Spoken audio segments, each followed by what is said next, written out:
What if I told you that our entire approach to mental health might be built on a simple but fundamental mistake? Today, we're going to dig into a really powerful idea that suggests the first step to a cure might not be a new drug or therapy, but just calling things by their right name. You know, the philosopher Confucius said it thousands of years ago. Wisdom begins by calling things by their correct name. It's a pretty simple idea, right? Whether you're fixing a car or treating a disease, you have to know what you're actually dealing with to make any progress. And that leads us to this huge, kind of provocative question for modern psychiatry.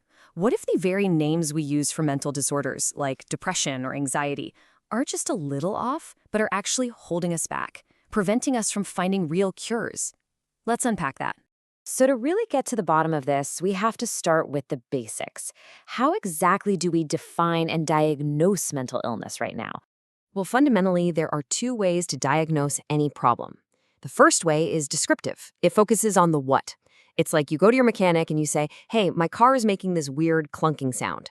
Then there's the second way, which is etiological. That focuses on the why. That's when the mechanic looks under the hood and says, I see the problem. You've got a broken axle. See the difference?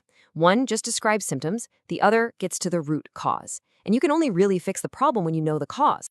And right there, that's the heart of the issue. Modern psychiatry, for the most part, defines mental disorders almost entirely by description. It's a checklist of symptoms. We're basically stuck in that clunking sound approach, just describing what's wrong without really knowing why it's wrong. And this reliance on symptoms, well, it's created a kind of vicious cycle. It's a loop that has kept the field spinning its wheels, making it incredibly difficult to find those underlying causes we so desperately need. Which, makes you wonder, if everyone agrees that finding the cause is the ultimate goal for finding a cure, why on earth are we still stuck in this descriptive system? Well, the answer lies in this really powerful, self-reinforcing loop. Let me break it down for you. It all starts with us using descriptive labels, like major depressive disorder, simply because we don't know the precise brain-based cause. But here's the catch. Because those labels are just a list of symptoms, they don't give researchers a clear biological target to investigate. And without that kind of framework, it's no wonder that research struggles to uncover the underlying causes, which, of course, forces us right back to square one, where we have to rely on the only thing we have, the descriptive labels. And so the cycle just keeps repeating, and real progress stalls. So the big question is, how do we break out of this loop? The proposal we're looking at today suggests we need to completely shift our focus by adopting a new framework, one based not on symptoms, but on the brain itself. And this is where something pretty cool comes into the picture. Turns out, one of the most effective ways to break that cycle might be to adopt a framework that's already out there, computational neuroscience. So what on earth is computational neuroscience? Okay, think of it like this. It's a way to understand the brain as this incredibly complex biological computer. Instead of just looking at one part at a time, it models how the entire system, all these different networks, work together.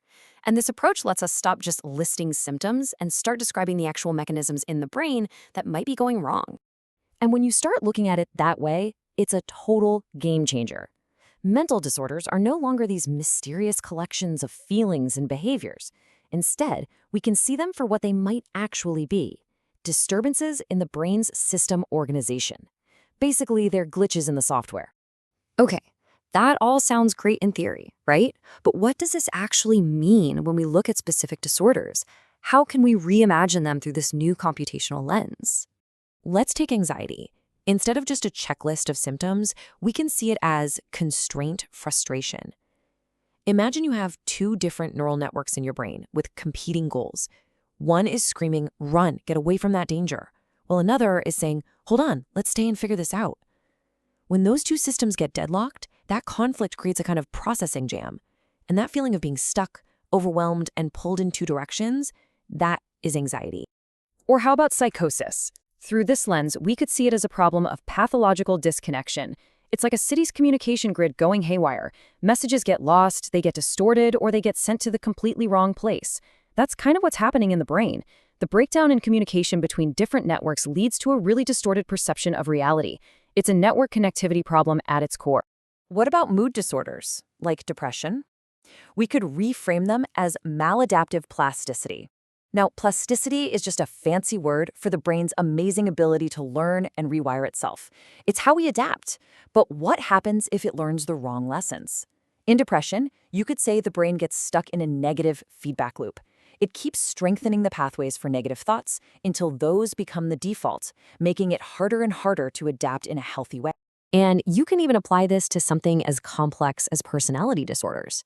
We can start to see them as biases that get built into the brain's network over a lifetime of experiences, maybe combined with a kind of neural immaturity in certain systems that regulate emotion or impulse control. It becomes a developmental story written into the very wiring of the brain. Now, the really big deal here is that these aren't just fancy new descriptions. They are actual, testable, brain-based hypotheses. And that is what allows us to build a concrete vision for what the future of mental health care could look like. So the proposal on the table, it's pretty bold. It's to replace the current symptom-based diagnostic manual, the DSM, with a totally new kind of guide, a neuroanalytic manual. And this would create a completely new path forward. You see, the current manual is based on symptoms, and its main goal is just to classify things, to put them in boxes.